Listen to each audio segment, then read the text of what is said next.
Welcome back to the show, everyone. Well, of course, it's Thursday. It's Younger You time on the CW30 at 9:30 tonight. And our guest tonight on the show is Dr. Thompson. How are you? Hi, Troy. Fine. And tell everyone what we're talking about tonight. Tonight we're talking about an operation called otoplasty, which oto means ear, and it's for kids and adults that have ears that are a little too prominent. Okay, well, let's take a quick little preview of what's coming up on tonight's show. Are you concerned about your ears? Do you keep your hair long so that it always covers them? Well, today I'm going to show you all about the ear pinning procedure known as otoplasty, here on The Younger You.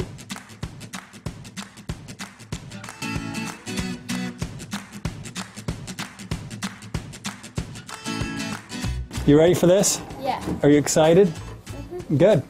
I'm Angel, and I'm 11 years old. What are we going to do today? Pin my ears back. Okay. They get in the way.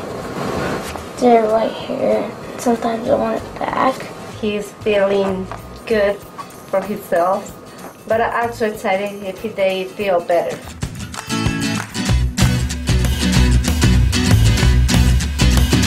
Okay, so that was a very short piece of what we're doing. How old is our patient tonight? I think our patient tonight is around 12 years old. He's pretty young. Yeah. Why did we decide to go down that road of doing this type of surgery on a young kid?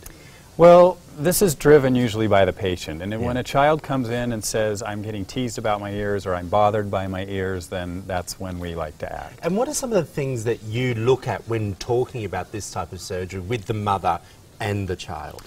I kind of look at the interaction between the parent and the child and make sure it's something that they're really pushing to do, not so much the parents. Of course, the parents have to be supportive, but you know, any surgery, if you're undergoing it yourself, it needs to be something that's your idea and that you're on board with. How common is it for people to be thinking about having their ears pinned back? In adults as well, so we're not just kids. It's very common. I have a lot of adults who have been bothered by their ears their whole lives. They've never had the chance to do it. Maybe they were teased about it when they were younger, and then you know, they come to me in their 40s or 50s and want to have it done. Are there any side effects for having your ears pinned back?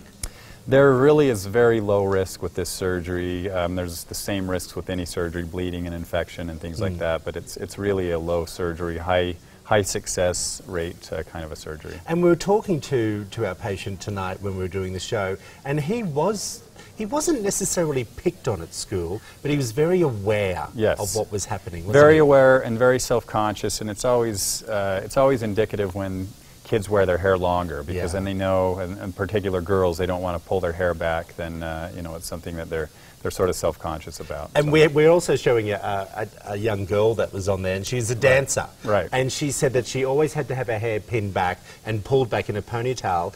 And it's not that she felt that people laughed at her or picked on her, but we know what kids are like. It's not that they purposely be mean. Right. They're not, you know, not like adults. Right. You know, like they're just more pure about it, and they just, you know, it's a little bit naughty sometimes. Sometimes it's that way, and sometimes it's just a feature that's a little bit of a distraction, and we're just trying to harmonize all the features together. That's the whole point. What age would you consider having ear pinning surgery on a child? Anywhere from about age 7 on up is Why okay. Why not younger? Younger, it's a little more difficult for the kids to make that decision, and also the ears are still growing, so we like them to get to kind of their adult So we need to be a little bit more first. advanced in our facial structure. Yes. Okay, thank you so much for coming in, Dr. Thompson. If you want to watch the show tonight, head over to the Utah CW30 at 9:30 p.m. Of course, we have a repeat on Saturday afternoon right here on ABC4. And if you want to find out more information about Dr. Thompson, head over to our website at goodforutah.com/GTU. Glenn, that's a big topic. Big topic. Great information, though. Important information for parents and children. Still to come on Good Things Utah. Clever ideas for an eye-catching fall garden using classic florals and colorful surprises. We'll be right back.